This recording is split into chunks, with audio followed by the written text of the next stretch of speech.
In the early 19th century, deep in the woods of Kentucky, stood a simple log cabin. The walls were rough-hewn, the roof covered with wooden shingles, and inside, the flickering light of a small fireplace cast shadows on the worn floorboards. This humble cabin was the birthplace of a boy who would grow up to shape the course of a nation, Abraham Lincoln.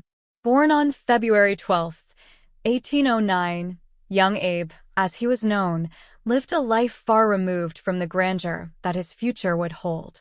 His parents, Thomas and Nancy Lincoln, were hardworking pioneers who struggled to make a living off the land. The family was poor, but rich in values, with a deep belief in honesty, hard work, and the power of education. As soon as Abe could walk, he was helping his father with chores around their small farm. He learned to wield an axe almost as soon as he could lift one, and his days were filled with cutting wood, tending to crops, and helping build fences. Life in the wilderness was harsh, and every day was a battle against the elements. Yet, despite the toil, Abe's mind was alive with curiosity. In the evenings, after the work was done, Abe would sit by the fire with his mother, listening as she read from the Bible or shared stories from memory. Books were a rare treasure in their home, but Nancy Lincoln knew the value of knowledge and made sure her son was introduced to reading.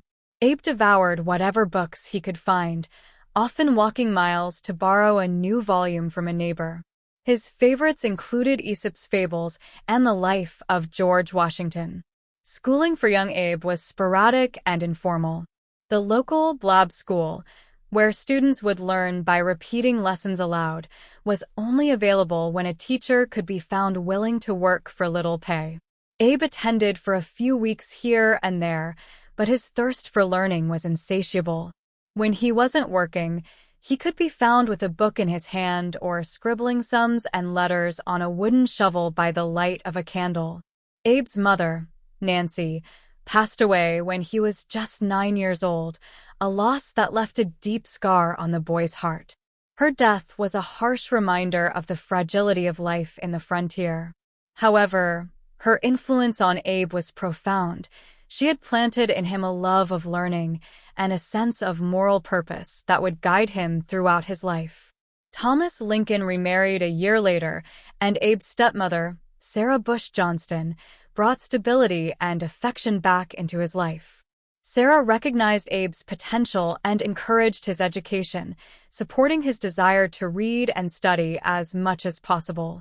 With her support, Abe continued to nurture his dreams, even as he helped his family carve out a living from the unforgiving wilderness. As Abe grew older, he became known for his storytelling and quick wit, often entertaining neighbors and friends with tales he had read or heard. His physical strength and towering height, which would eventually reach 6 feet 4 inches, made him a natural leader among his peers, though it was his character and intellect that set him apart. The seeds of greatness were planted in Abe's childhood, a blend of hard work, perseverance, and an unyielding desire to learn. In that small log cabin, surrounded by the vast Kentucky wilderness, Abraham Lincoln's journey began, one that would eventually lead him to the highest office in the land, where he would guide a nation through its darkest hours.